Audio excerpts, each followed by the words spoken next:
My name is Ognjen Topic. I'm a professional Muay Thai fighter, and I'm here to make a name for myself. I'm 35 years old. I just turned 35 about 2 weeks ago. My career as a fighter, I would say it's been standard. What separated me from a lot of other fighters, especially when I was an amateur fighter, is that I was willing to take on any challenge that I can. And me and my coaches, we were always looking for the most difficult fight or the most challenging fight that we can find. So I wasn't interested in fighting fighters who were on my level. I always wanted to fight guys that were above my level, so and that way I can get better quicker, because I started fighting when I started training when I was 18 years old, and my first fight as an amateur was, I believe, 20 years old. So I had a lot of catching up to do as a fighter, and I didn't have a lot of time. So I had to be extremely focused, and not only that, I had to challenge as many high-level fighters as I can so I can get there to a high level as quickly as possible. The lockdown, it was tough to deal with because you couldn't find too many partners to train with, especially in beginning of the lockdown. So it was difficult, but you know, you can still manage to do it by always finding a way to work at home. And you know, if you find like-minded people who are still willing to train during that time, then it's not going to be that difficult. There's always a way you can go around it. The reason why I fight, I'm not sure. I've never really thought about that. It's a difficult question to answer because when you think about it, fighting is such a crazy sport. You know, I mean, we as humans, we're not meant to be fighting. We're meant to try to survive, not to put ourselves in danger. So fighting doesn't make sense. But I think that this was the ultimate challenge that you can do. You know, besides going into war and trying to fight somebody with weapons, I think before that, I think fighting is the biggest challenge. So I think that's why it stood out to me, and that's why I wanted to do it. My childhood growing up, it wasn't the easiest childhood because I was born in Bosnia, and at that time there was a war. I was born in 1986, and the war started in 1992. But I was a Bosnian Serb, so I was a Serbian living in Bosnia. And it's very difficult to explain because there's a lot of religious stuff going on. And so we had to leave Bosnia, we had to flee Bosnia, and we left Bosnia on the last possible day before sanctions were imposed and you weren't able to leave anymore. And my father made that choice. It was his intuition, and we left, and we were able to escape the war. And then we moved to Serbia, and we had to begin our life from beginning. And there was a lot of issues that we had when we lived in Serbia. And at that time, my father was working and living in America. He was trying to send us money as much as possible because there was no opportunity to work. There was no work at all. I mean, the inflation was probably the highest that it ever was in the world at that time, in '92. So it was very difficult times. We didn't have a lot, but you know, my father was very hardworking, and so was my mother, and they ended up building a house in Serbia. And later on, when my father was still living in America, he was playing the American lottery, and he won the lottery, and that's how we came to America. And that was it. That was our start of the new life. My first fight was at age 20, and I won that fight. And it was a great experience because I wanted to fight earlier than that, but you know, my parents didn't allow me to fight, so I had to lie to them and fight behind their back, and that was most of my amateur career because I wanted this so bad, and they didn't know probably for the first maybe like 10 fights that I was fighting.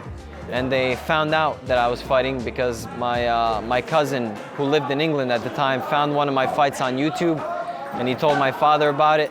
My father got very angry, and he stopped talking to me for about 4 months.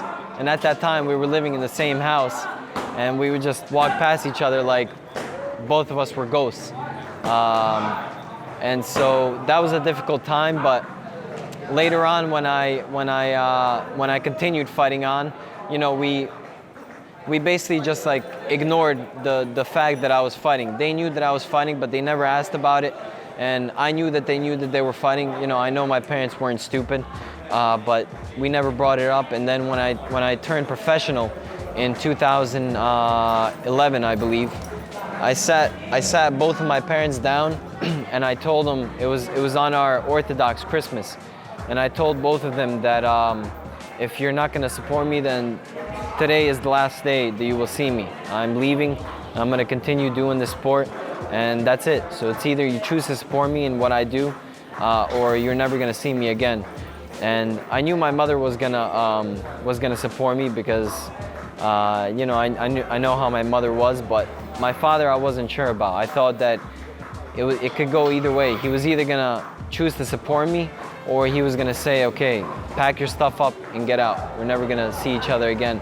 So I didn't know how he was gonna react, but he reacted in a positive way. He said, well, I see how serious you are about this. You're turning professional now. And not only that, but my father was a professional soccer player in Bosnia for one of the highest teams, Partizan. And so he understood what it means to be you know, an athlete and doing something that you love doing and having passion for something. And he said, okay, I will support you. And ever since then, it's been easier because now, you know, I didn't have to lie when I had a fight coming up. I can just tell him, hey, I have a fight coming up, and that was it.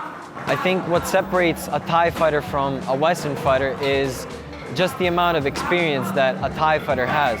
Like I was saying before, a Thai starts at, you know, 7 years old, 8 years old, and so by the time they're 18 years old, they already have, you know, 200 fights. So that's a lot of experience.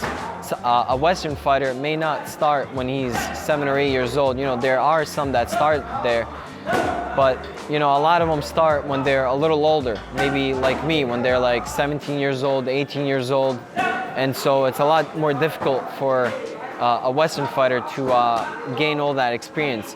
So I think what the best advice that I can give, because you can't cheat experience, you have to go through experience. I think the best advice that I can give is you have to be extremely focused, and you have to just study how high level and elite level fighters fight, and you have to break everything down. And I think that's what separated me from the rest of the Western fighters, the fact that I was able to break down what the elite level fighters do. Do I think the golden era champions are better than today's? I don't think so. It's just a different style. You know, golden era fighters they were a lot more technical, and there was a lot more emphasis on technique and technical fighters. Now a lot of fighters or a lot of the stadiums want to see strong fighters. So they want to see a lot more strength within the clinch. And I think that's pretty much the main difference between the golden era and today's age fighters. My favorite strike to use, I don't think I have a favorite strike. I think I just depend on what the situation is in the ring. So whatever my opponent gives me, I try to have something to counter with. But I guess if I had to choose, maybe kicks. To be a fighter for me, it means somebody who is willing to sacrifice, be extremely disciplined, never give up, is never yielding to any problems, and sees problems as challenges. What separates me from every other fighter in the division is, I believe, my technical IQ. I've given up a lot of things in my life by studying the way you know, high level fighters think and how they fight, and I feel like I've encompassed that within my style. And then of course my physical abilities, such as explosiveness, power, and speed. What I want to be remembered after my career is over is the fact that it's possible for you to achieve a high level.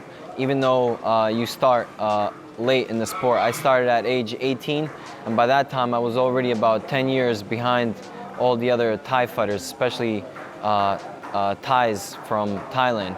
They start when they're 7, 8 years old, so I had to figure things out by being extremely focused and learning as much as I can about the sport and what it means to be at an elite and high level.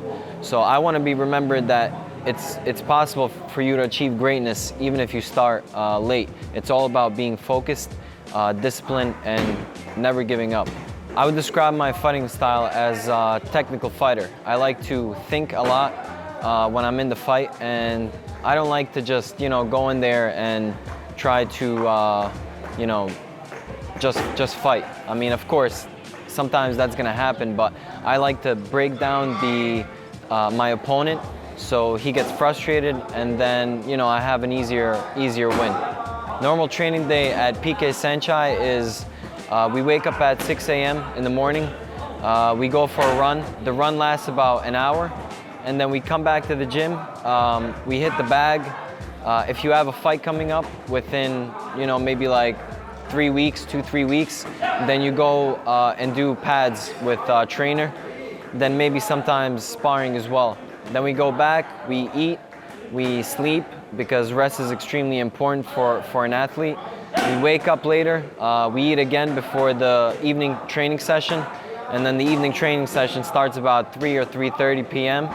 And then it's more of the same, but evening session you do a lot more of the work.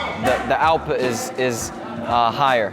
So you do pad work with the trainer. If you have a fight coming up, you do up to about 8, 9, 10 rounds of training sometimes, and the rounds are 4 minutes each. Then you can clinch afterwards. Sometimes it's boxing sparring, sometimes regular sparring. So we encompass everything within the training sessions. I train at PK Saenchai Gym because it's one of the highest level gyms that there is in Thailand. There was a couple of different choices that I wanted to choose from, but PK Saenchai had the most amount of elite level fighters to train with, and they're all either a lot of them are my size or bigger, so it was better for me to train with either my size or bigger guys, so then that way I'm more prepared for it in the fight. The best advice that I can give for any fighter pursuing a Muay Thai career is don't listen too much to what people tell you, even as close as your family members.